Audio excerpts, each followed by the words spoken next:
इस कहानी की शुरुआत होती है एक कपल से जो कि एक दूसरे से बहुत प्यार करते हैं और बहुत टाइम के बाद वो इस जगह से दूसरी जगह भागना चाहते थे। पर जैसे ही वो ये प्लान बनाते हैं, कुछ ऑफिसर्स आकर उस लड़की को अरेस्ट कर लेते हैं और जो इन ऑफिसर्स का हेड होता है उसका नाम था फ्रांस बोनापार्टा। ये वही आदमी है जो आगे चलकर सभी चीजों के लिए रिस्पॉन्सिबल होता है। फ्रांस बोनापार्टा एक राइटर था, एक आर्टिस्ट, साइकोलॉजिस्ट, साइकियाट्रिस्ट था। फ्रांस बोनापार्टा का एक सपना था, वो एक ऐसे सोल्जर्स बनाना चाहता था जो कि फ्यूचर में आने वाली ह्यूमन रेसेस से काफी बेटर हो। तभी इन्होंने बहुत सारे ऐसे लोगों को सिलेक्ट करा जो फिजिकली, मेंटली बहुत ही अच्छी कंडीशन में हो, और योहान के माँ बाप भी उसी एक्सपेरिमेंट के अंदर सिलेक्ट हुए थे। बाद में हमें पता चलता है कि जिस सोल्जर को वो ले गए थे उसकी पार्टनर सरना एक्चुअली में प्रेग्नेंट थी, वो भी ट्विंस के साथ। तो उसको हॉस्पिटल में रख दिया जाता है अंडर कन्फाइनमेंट। उन दोनों बच्चों की डिलीवरी के बाद वो उन्हें लेकर वहाँ से भाग जाती है और द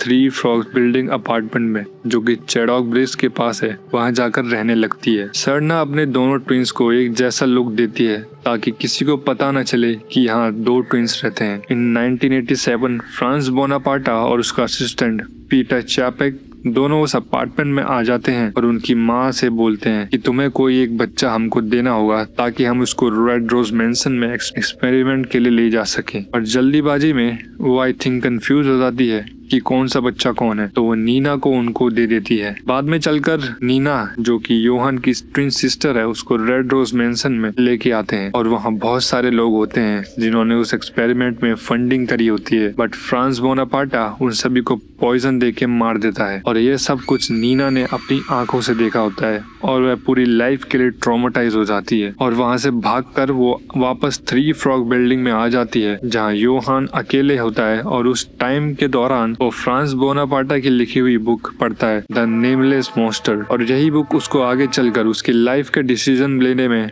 मजबूर कर देती है। फिर वो दोनों भाई बहन एक लंबी दूरी तक चलते रहते हैं और बहुत ही मरी हुई हालत में दोनों बेहोश हो जाते हैं। तभी वहाँ पे एक पेट्रोल ऑफिसर जिसका नाम जनरल वुल्फ होता है, वो उन दोनों को रेस्क्यू करता है और वो देखता है कि इन दोनों के पास एक बैग है जिसमें एक बुक रखी है, और उसी बुक के बेसिस पर वो उस लड़के का नाम योहान रख देता है। दोनों को ऑर्फनेज भेजा जाता है, नीना को ऑर्फनेज 47 एंड योहान को किंडरहाइम 511। और हमें एक डार्क ट्रूथ का पता चलता है कि योहान की मैनिपुलेटिव पावर कितनी ज्यादा खतरनाक है। वो किंडरहाइम 511 में सभी डॉक्टर्स और बच्चों को एक दूसरे के खिलाफ इतना मैनिपुलेट कर देता है कि एक रात वो सब लोग एक दूसरे को जान से मार देते हैं और बस कुछ ही लोग वहाँ सरवाइव कर पाते हैं। उन्हीं में से एक होता है क्रिस्टोफ, जो योहान के फ्यूचर प्लान का पार्टनर होता है। आगे चलकर योहान और नीना दोबारा एक एडॉप्टिव फैमिली के पास रहते हैं जिनका नाम लीबर्ट्स होता है, और कुछ टाइम के बाद योहान उन्हें मार देता है क्योंकि जो फ्रांस बोनापार्टा था वो उन दोनों ट्विंस को वहाँ विजिट करने आता है, और योहान वो हर चीज मिटा देना चाहता था जो कि उसे और उसकी ट्विन सिस्टर के बारे में जानते हो, और यहाँ तक कि फ्रांस बोनापार्टा को भी। कहानी में आगे चल के हमें पता चलता है कि योहान ने नीना को बोलकर खुद को शूट करवा दिया था, जिसके कारण वो कोमा में चला जाता है। और फिर ड्यूसलडॉर्फ के एक हॉस्पिटल में एक बहुत ही एक्सपर्ट न्यूरोसर्जन डॉक्टर केंजो टेनमा, जो कि इस मांगा के मेन कैरेक्टर है, उसका इलाज करके उसको बैक टू द लाइफ लेके आ जाता है। किसको पता था कि ये एक डिसीजन आगे चलकर टेनमा को बड़ी दिक्कत देगी। आफ्टर 10 इयर्स के बाद टेनमा और योहान की फर्स्ट मीट होती है, जहाँ पर योहान एक बंदे को मार देता है और डॉक्टर टेनमा से रिक्वेस्ट करता है कि वही वो लड़का है जिसकी उसने 10 साल पहले जान बचाई थी।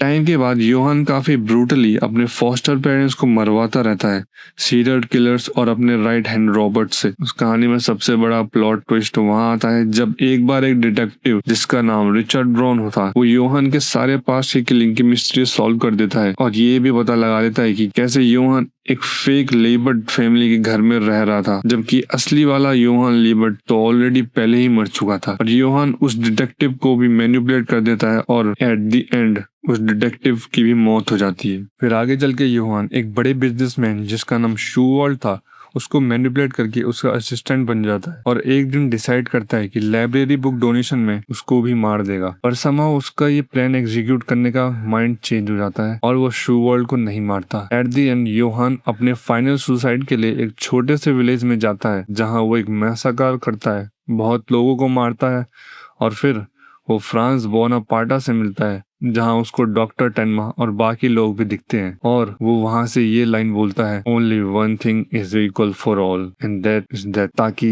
जो डॉक्टर टेनमा है वो उसको हेड पर शूट करे। पर डॉक्टर टेनमा ऐसा नहीं करता, बट योहान उसको प्रोवोक करने के लिए एक बच्चे पर गन तान देता है। उस बच्चे का नशेड़ी बाप आकर योहान को सिर पर गोली मार देता है और वो भी गिर जाता है। थोड़े टाइम बाद डॉक्टर टेनमा को बुलाया जाता है सेम योहान का ट्रीटमेंट दोबारा करने के लिए, और डॉक्टर टेनमा डिनाई नहीं कर पाता क्योंकि वो उसके मोरल्स के अगेंस्ट है और वो एक तरफ से योहान को भी ये बताना चाहता है कि all lifes are equals. At the end जब फाइनली योहान का ट्रीटमेंट हो जाता है, वो बेड रेस्ट पे होता है, तो टेनमा उसको विजिट करता है और सब कुछ बताता है कि उसका असली नाम क्या है और वो उसकी मदर से भी मिला था। बट ये सुनकर योहान उसको ही काउंटर आर्गुमेंट कर देता है कि क्या उसकी मदर उसको उस दिन सच में बचाना चाहती थी या फिर वो कंफ्यूज थी। और एट दी एंड हमें दिखाया जाता है कि योहान फिर से कहीं निकल चुका है। इस स्टोरी से हमें यही देखने को मिलता है कि कैसे सोसाइटी के कुछ लोग आपको बचपन से ही इतना मैनिपुलेटिव बना सकते हैं कि आपका कोई लाइफ में गोल ही ना रहे, जस्ट लाइक योहान जिसने पूरी जिंदगी सफर करा और लोगों को भी सफर कराया।